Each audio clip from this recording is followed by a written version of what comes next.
For Heartbreaker, we wanted to do something a little different. New enemies, new weapons, new scenes, and new mechanics, all framed by a cinematic action campaign. Welcome back to the Upload VR Showcase Summer Edition, brought to you by Moss. Here I have Anthony Stevens with Cloudhead Games, one of the developers of Pistol Whip. So tell us about what's coming to Pistol Whip. Yeah, we've got a bunch of stuff coming to Pistol Whip. As part of our roadmap announcement, we announced a ton of things. First up, we've got the PlayStation VR release, obviously highly anticipated. We've really been looking forward to getting this into the hands of people. And we're going to release that July 28th. That's going to come with 15 scenes, so that's every scene that you see in the PC version today. That's all going to be there at launch on PSVR. We're going to launch with trophies as well. I think there's 20-something trophies. And that's going to be great. We're going to continue to update the PSVR version just like we would the PC version with new content. The first of which is the Heartbreaker Trilogy. And the Heartbreaker Trilogy is this kind of chilled out, poppy scene pack that's got 3 scenes in it, not just one. So it's kind of a bigger update than usual. We're going to throw in some new pistols as well. We've got some water guns we're going to put in. And then 2 modifiers I'm really, really excited about. I don't think I can talk about them yet, but we really wanted to add modifiers that added a bit more challenge to the game.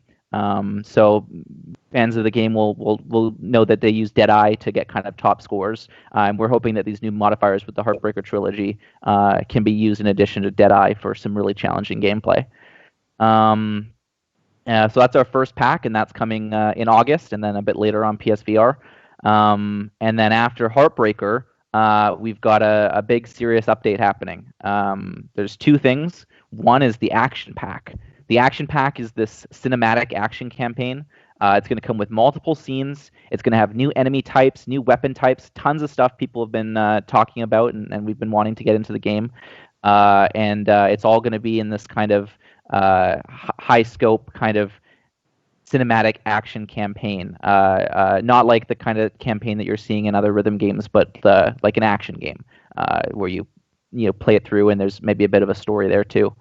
And that happens alongside the Concierge, which is this big mysterious update that we're doing that's kind of going to change the way you play the game. We've been saying this for a long time. We really want people to play the way they want to play. And we think that the Concierge update, in addition to the Action Pack changes, it's really going to mark a whole new era for Pistol Whip. You've obviously updated the game quite a bit since it initially launched. Can you say where you're targeting free versus paid updates with this roadmap? Yep.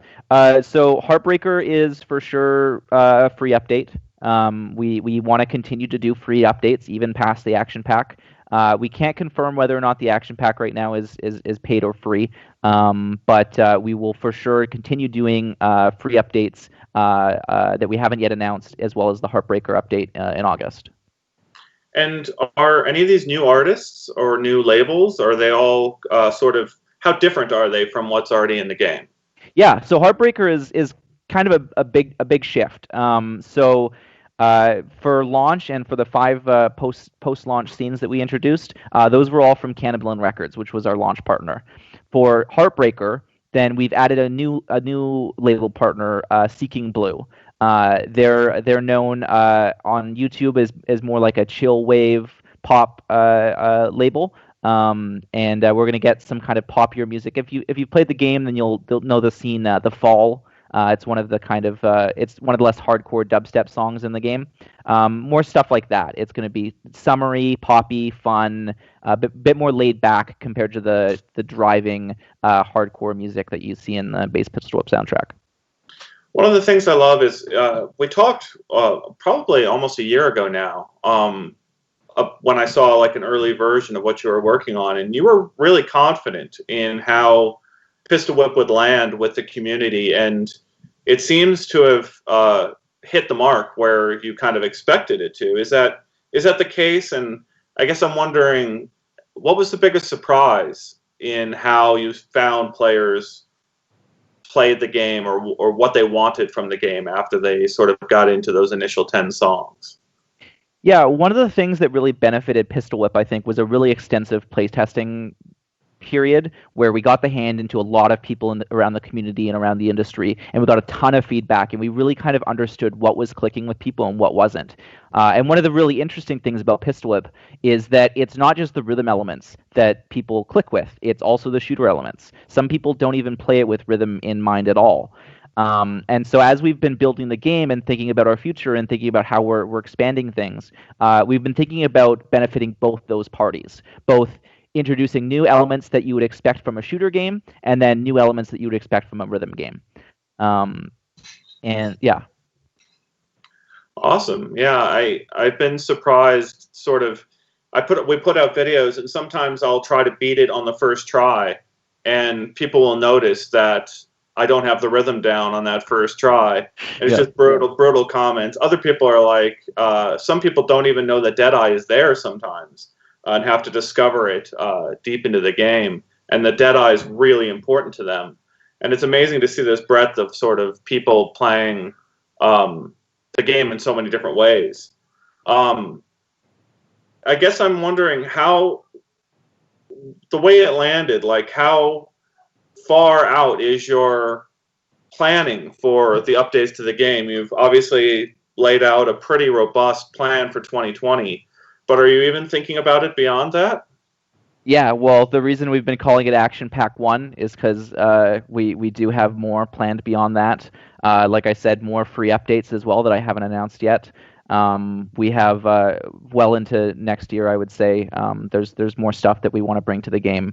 We want to see obviously how this stuff lands first, but there's a big roadmap for Pistol Whip, and a lot of ways we can grow the game. The great thing you point out about Deadeye is it changes kind of how you play the game, and we've been continuing to add modifiers. Like we added Scavenger, which only lets you reload when you pistol whip, so it means ammo management and things like that, and it again completely changes the way you play the game. The modifiers we're adding with Heartbreaker completely changing the way you play the game, and the things that will be in Action Pack 1 and part of Concierge. All of that is like building Pistol Whip into more than just kind of this arcade game, but into like a full-fledged action game. Interesting. That's very mysterious. Like I know people are going to get excited after they see some of the things you're planning. And you mentioned a campaign at one point, and I wanted to understand how it's a very arcadey game, and I'm curious, how much of a campaign can you really build into a game like Pistol Whip, and how different is it from what people have experienced? Yeah, it's basically linked scenes, and so the linked scenes will tell a story throughout, and then also introduce new mechanics throughout the evolution of the linked scenes. I can't get too far into it right now. It's pretty early in development, but that's the idea. There is it's more than just toggling things on and off and like introducing challenges. It's a bit more fledged out than that. Are we going to have bosses? I don't want to. If you pay attention to the summer roadmap video, then there's a bit of a tease at the end. I can't say anything else there. Awesome. Yeah, I love the addition of the flying guy in one of the last songs. Can't remember which one it was offhand. Throttle. Yeah. But it was the bird cry. I called it an eagle cry, and someone pointed out on Twitter. It's a hawk. Yeah. But excellent addition. Is there anything else that you want to sort of tell people? I noticed Pistol Whip was mentioned in sort of that Oculus update where they mentioned how big Pistol Whip has landed on Quest. And I guess, can you reiterate that for people who don't know? What is sort of the status of Pistol Whip across platforms? Yeah, so we announced with Oculus just a couple weeks ago that Pistol Whip has exceeded 2 million revenue just on Oculus Quest alone. So obviously we're a multi-platform game, so we've done very well across all platforms. Quest being our leading platform, and we've done over 2 million on Quest alone, which is really, really exciting. We're really grateful to the Oculus family and the Quest player base who kind of picked up and adopted the game as like a must-buy essential title. So as a developer, you obviously need to play test across all platforms, but when you want to just enjoy the game, which headset do you put on to play it with? I mean, I've always been a fan of the ergonomics of the Index.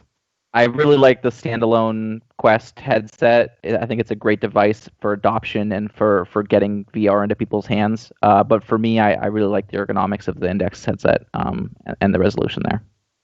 Yeah, it's one of those things where I love Index so much, and it's the increased frame rate, being able to go up there on some songs is extremely nice. And then again, I find myself jumping, being able to feel like I can jump when I've got no tether on the back of my head. And it's kind of really satisfying to jump up and come down with a pistol whip on a guy when you get really into a song. Yeah, so absolutely. I thought I'd ask that question. Yeah, yeah. Well, I do a workout with my wife basically, and she's on the Quest, and she's definitely jumping around, and I love that about that device, that tetherless form factor, because yeah, it really lets you get a bit more embodied, a bit more movement, and Pistol Whip's all about movement, so it's a really fitting platform for sure. Awesome. And I suppose I should add one more question that just popped up, but like the fitness element, there's been a lot of addition and competition, I would say, for health and getting healthy, even in social isolation. Is that something that you're going to continue to push with Pistol Whip, or is that better left to some other apps? How do you feel about health and Pistol Whip? In the same way that we recognize that there are people that play the game as a shooter game and people that play the game as a rhythm game, we're recognizing that people are playing the game as a fitness game. So with the modifiers that I've mentioned in Heartbreaker, for instance, that we're adding, those are going to get you moving even more.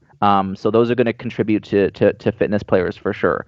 It's definitely something that is valuable in terms of VR adoption. I think it's really interesting to use VR as a fitness tool and to get that into your daily routine, even beyond gaming.